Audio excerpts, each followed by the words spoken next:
11월 14일 금요일 에스라 9장 9절에서 15절 말씀입니다. 에스라의 회개 기도는 단순한 슬픔의 탄식이 아니라 죄 가운데서도 여전히 우리를 붙드시는 하나님의 은혜를 바라보는 신앙 고백이었습니다. 9장 전반부에서 에스라는 백성의 죄를 인정하며 통회했고, 이제 9절 이후에는 그럼에도 불구하고 은혜를 베푸신 하나님을 찬양합니다.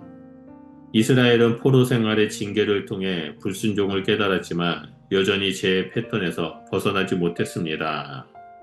하나님은 성전을 재건할 기회를 주셨고 율법을 세우셨으나 그들은 다시 세상의 가치관과 섞여 살았습니다. 그러나 하나님은 끝내 그들을 버리지 않으셨습니다. 이것이 본문이 보여주는 은혜의 신비입니다. 우리 또한 동일한 자리에 서 있습니다.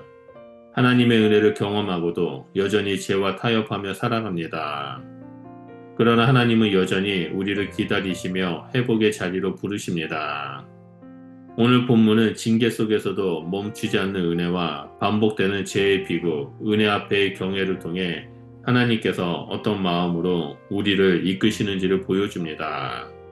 이 말씀을 통해 우리의 신앙이 다시 무릎을 꿇는 자리에 서게 되기를 바랍니다.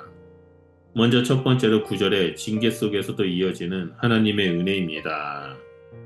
에스라는 우리가 비록 종이 되었사오나 우리 하나님이 우리를 버리지 아니하시고 바사 왕들 앞에서 은혜를 입게 하사라고 고백합니다.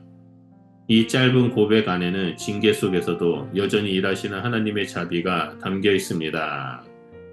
이스라엘은 포로로 잡혀가 정체성을 잃은 듯 보였지만 하나님은 그들을 버리지 않으시고 낮아진 자리에서 다시 일으키셨습니다. 하나님의 징계는 파멸이 아니라 회복의 통로입니다. 하나님은 징계를 통해 교만을 꺾고 은혜 없이는 살 수 없음을 깨닫게 하십니다. 우리가 고난의 터널을 지날 때에도 하나님의 손은 여전히 우리를 붙드십니다. 때로는 실패와 눈물 속에서 우리는 그 손길을 더 깊이 느낍니다. 징계는 하나님의 침묵이 아니라 사랑의 표현입니다.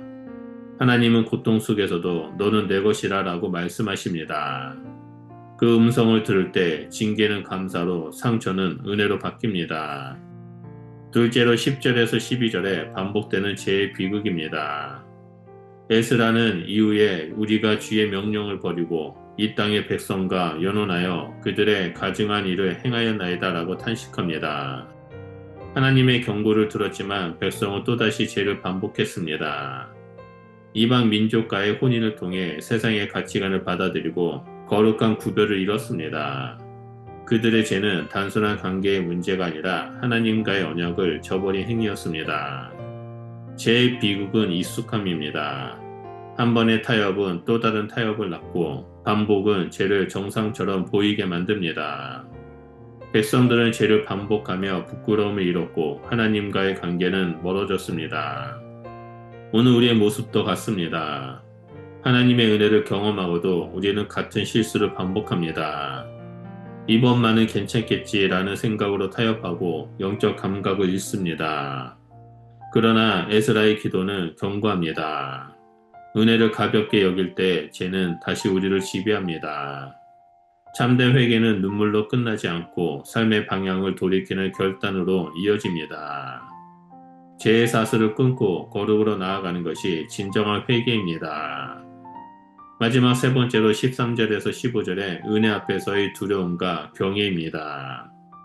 에스라는 기도의 마지막에서 하나님의 은혜 앞에 무릎을 꿇습니다. 우리가 악한 행실과 큰 죄악을 따라 하나님이 우리에게 벌을 내리지 아니하시고 남은 자를 주셨사오니 우리가 어찌 다시 주의 명령을 버리리이까. 이 고백은 단순한 감사가 아니라 은혜의 무게를 아는 자의 떨림입니다. 하나님은 완전한 멸망 대신 남은 자를 남기셨고 이는 하나님의 의와 자비의 증거입니다. 에스라는 그 은혜의 깊이를 알기에 두려워했습니다. 하나님의 은혜는 감탄을 자아내지만 동시에 우리를 떨리게 합니다. 은혜가 공의 위에 세워졌기 때문입니다. 하나님은 죄를 덮지 않으시고 회개하는 자에게 자비를 베푸십니다. 마지막으로 에스라는 우리가 주 앞에 설 수 없나이다 라며 기도를 마칩니다. 이는 패배의 말이 아니라 겸손의 절정입니다. 하나님 앞에 설 수 없음을 깨달을 때 비로소 은혜의 자리에 서게 됩니다. 두려움과 예배를 경외하는 자만이 참된 은혜의 열매를 맺습니다. 에스라의 기도는 절망에서 시작되지만 은혜로 마무리됩니다.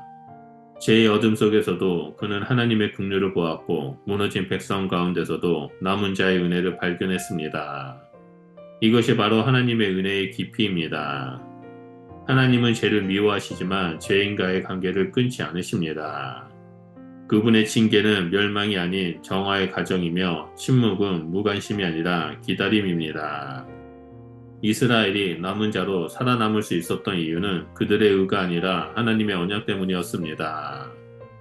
그 동일한 언약의 은혜가 오늘 우리에게도 주어집니다.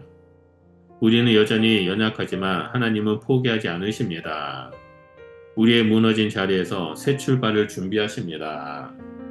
그러므로 하나님 앞에 무릎을 꿇고 죄를 부끄러워하며 은혜를 두려움과 감사로 받아들이는 주님의 백성이 되시기를 축복합니다. 바로 그 자리, 눈물로 회개하는 자리에서 회복이 시작됩니다. 거룩은 완벽함이 아니라 은혜 앞에 무릎을 꿇는 태도입니다. 오늘도 그 은혜 앞에 마음을 낮추며 감사로 나아갈 때 하나님은 우리를 다시 세우시고 새 은혜로 덮어주실 것입니다. 기도하겠습니다. 은혜의 하나님, 우리의 죄가 깊을지라도 주의 자비는 더 깊음을 믿습니다. 에스라처럼 우리의 죄를 인정하고 주 앞에 겸손히 엎드리오니 우리 가운데 하나님의 은혜를 베풀어 주시옵소서. 그래서 은혜를 값없이 여기지 아니하고 하나님을 경외함으로 다시금 거룩함을 회복하여 믿음의 길을 걸어갈 수 있도록 우리와 늘 동행하여 주시옵소서. 예수님 이름으로 기도드립니다. 아멘.